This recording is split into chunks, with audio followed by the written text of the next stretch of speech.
Good morning students. आज हम पढ़ रहे हैं स्पीति में बारिश पाठ का अगला भाग। जैसा कि इसमें बताया गया है कि दुर्गम माने जहाँ आसानी से न जाया जा सके, ऐसा ये जगह है। अलंघ्य भूगोल यहाँ का इतिहास का एक बड़ा कारक है। से तात्पर्य है लोग वहाँ जाएंगे जहाँ जाने में आसानी हो, वहाँ को छोड़कर दूसरे जगह जाने में आसानी हो। यहाँ लोग जा ही नहीं पाते थे, इसलिए यहाँ का इतिहास नहीं बन पाया। जबकि संचार में कुछ सुधार हुआ है, माने काफ़ी नई चीज़ें आ गई हैं। वायरलेस सेट के जरिए जो केलंग और काजा के बीच खड़कता रहता है, से तात्पर्य है केलंग का बादशाह और काजा के बादशाह में युद्ध होने का अधिक उम्मीद लगा रहता था। फिर भी केलंग के बादशाह को भय लगा रहता था कि कहीं काजा का सूबेदार उसकी अवज्ञा तो नहीं कर रहा, माने उसके साथ बगावत तो नहीं कर देगा। लेकिन सिवाय वायरलेस सेट पर संदेश भेजने के वह भी क्या कर सकता है, क्योंकि न ही आने जाने का साधन है, न ही बाहर से संपर्क बना सकता है। बसंत में भी 170 मील जाना कठिन है। बसंत माने लगभग गर्मी जब आने लग जाती है, बसंत ऋतु। शीत में प्रायः असंभव है। इसलिए बता रहे हैं कि वैसे ही बर्फीला पहाड़ है और यदि टेम्परेचर कम रहे, माने ठंडी का समय रहे, तो वहाँ तो जाना असंभव ही है। तो कहाँ से कोई वहाँ कब्जा करने या किसी प्रकार की कार्यवाही करने जा पाएंगे। प्राचीन काल में शायद स्पीति भारतीय साम्राज्यों का अनाम अंग रही हो। आपको पढ़ते समय भाषा तत्वों पे ध्यान देना है। नाम माने होता है किसी की जो प्रसिद्धि होती है, और अनाम से तात्पर्य है जिसका कोई वर्णन न हो। लेखक कहते हैं प्राचीन काल में माने प्राचीन समय में, पुराने समय में, इसलिए साम्राज्यों का अनाम अंग रही। माने भारत में जब भी इतने सारे राज्यों के बारे में बोला जाता है, वैसे ही इस राज्य का कहीं पर भी उल्लेख नहीं है कि इस समय इस राजा का राज्य था, या यहाँ ये युद्ध हुआ, या ये जीत के बाद ये हुई, या ये बनाया गया। कुछ भी उसमें वर्णन नहीं है। साम्राज्य टूटे तो यह स्वतंत्र रही हो। ऐसा नहीं है कि किसी की राज्य में जुड़ा नहीं है तो एक स्वयं का राज्य हो।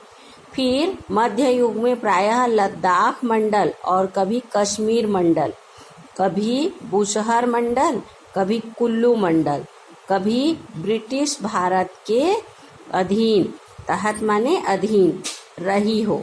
लेकिन इन सब में भी किसी भी चीज में उसका उल्लेख नहीं हो पाता था।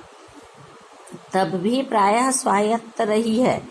स्वायत्त माने स्वयं के अधीन, किसी के अंडर में, किसी के अधीन में न रहकर अपना स्वयं का शासन चलाना। पर वह भी नहीं था, क्योंकि वहाँ ये सब कठिनाइयाँ थी। इसी स्वायत्तता भूगोल ने सिरजी है। सिरजना माने बनाना। कहने का तात्पर्य है इसकी स्वायत्तता माने ये किसी के अधीन नहीं हो सकता, ये भौगोलिक कारण है। भूगोल ही इसकी रक्षा करता है। कोई यहाँ पर आकर अपना शासन जमा ही नहीं सकता। भूगोल ही इसका संहार करता है। सृजन माने होता है कुछ बनाना, सिरजना ये है बनाना, और संहार माने नष्ट करना। युद्ध में जो नष्ट होता है वैसे ही। तो ना तो कोई नष्ट कर सकता है, ना कोई यहाँ कुछ बना सकता है। पहले कभी इन राजाओं का कोई हरकारा आता था तो आते जाते वह अल्प बसंत बीत जाता था। यदि किसी के पास कोई संपर्क करना भी चाहे तो बसंत ऋतु माने लगभग जब बर्फ पिघली रहती जाते तो वो भी समय निकल जाता। कभी कोई जोरावर सिंह जैसा आता था तो स्पीति का तरीका वही था जो तुपचिलिंग गोनपा में मैंने देखा। ये एक स्थान है, जैसे हमारे यहाँ अलग अलग जिले होते हैं, राज्य होते हैं, वैसे ही। और यहाँ की भौगोलिक दशा के कारण यहाँ का वर्णन है। जब डायनामाइट का विस्फोट, माने चूंकि पहाड़ी जगह है, वहाँ और कुछ उपाय कर ही नहीं सकते इतने सारे औजार लेकर, तोड़फोड़ करके भी उसको कुछ नहीं किया जा सकता। तो डायनामाइट से विस्फोट किया जाता था। तो लाहुली हदस कर आंख बंद कर, लाहुली में रहने वाला एक तो कोई है ही नहीं, यदि कोई वहां रहता भी तो बहुत ज्यादा डर जाता, और आंख बंद कर चांगमा का तना पकड़ एक दूसरे को पकड़कर बैठ गए। जैसे युद्ध का समय होता है, मान लो कोई भी स्थिति आने वाली है तो कुछ उपाय चुनते हैं। वैसे चांगमा एक प्रकार का वहाँ का पेड़ है, तो चूंकि वो जड़ नीचे रहता है तो ऐसा लगता है कि एक दूसरे को सुरक्षित रखने के लिए तना को पकड़कर वहाँ बैठ जाते थे।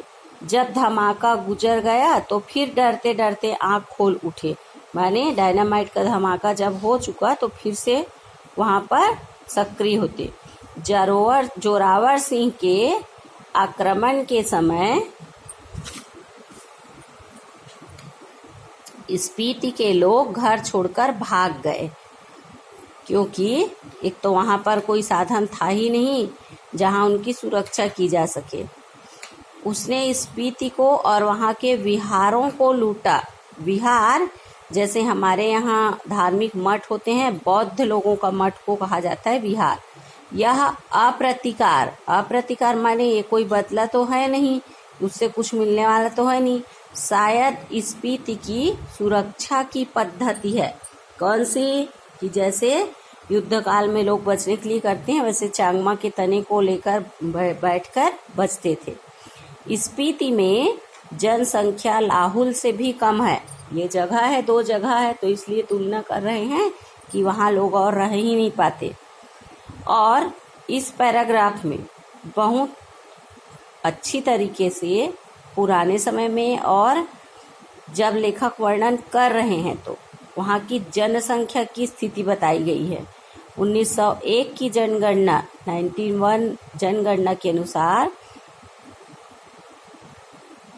3231 रही है।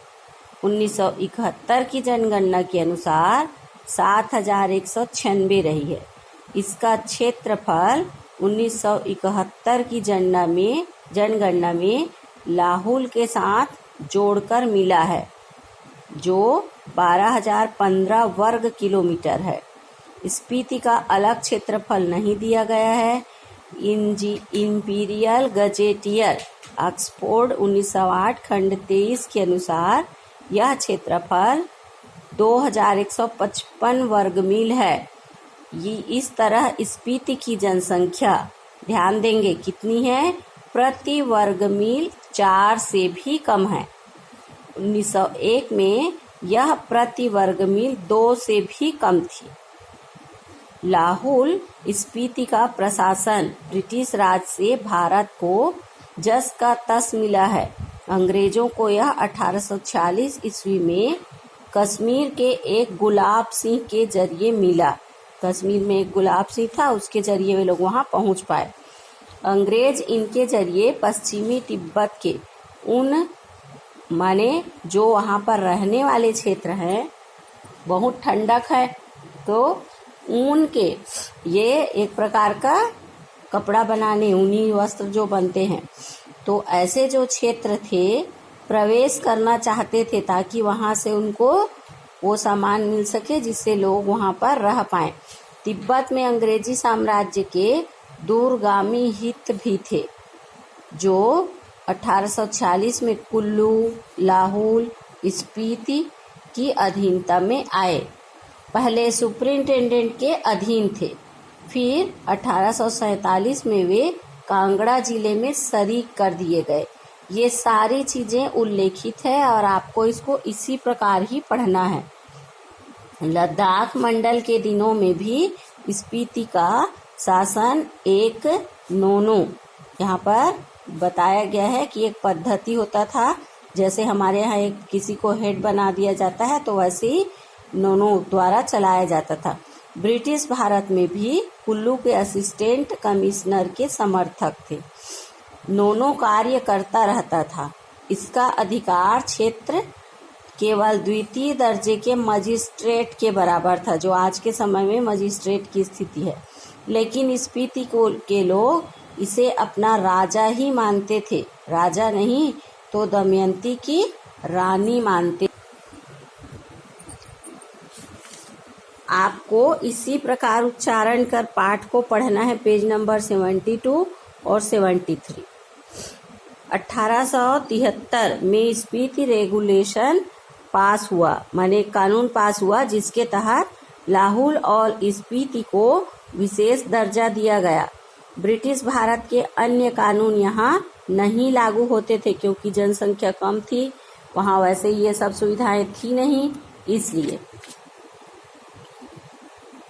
और इसमें कारण बता रहे हैं, प्रशासन के अधिकार नोनों को दिए गए, जैसा पिछले पृष्ठ में बताया गया, जिसमें माल गुजारी इकट्ठा करना और छोटे छोटे फौजदारी के मुकदमों का फैसला करना भी शामिल था। उसके ऊपर के मामले वह कमिश्नर के पास भेज दिए जाते थे। उन दिनों लाहौल स्पीति का वृतांत माने समय जो बीतता था कि वहाँ कोई शासक हो राजा हो, कांगड़ा जिले के अंतर्गत कुल्लू तहसील में मिलता है। स्वराज के बाद 1960 में लाहौल स्पीति पंजाब राज्य के अंतर्गत एक अलग जिला बना दिया गया। कब बनाया गया? 1960 में, जिसका केंद्र केलंग में है। 1966 में जब हिमाचल प्रदेश एक अलग जिला बना दिया गया, जिसका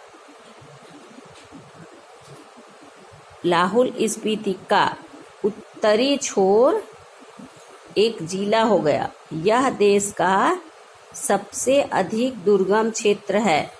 उल्लेखित है 1966 में जब हिमाचल प्रदेश राज्य बना, तो इसलिए इसमें कुछ चीजें ऐसी हैं, यहाँ नीचे लाइन डालेंगे। हिमाचल प्रदेश कब राज्य बना? 1966 में। तो लाहौल स्पीति उसका उत्तरी छोर का जिला हो गया, माने एक जिला के रूप में वह स्थापित हुआ। यह देश का सबसे अधिक दुर्गम क्षेत्र है।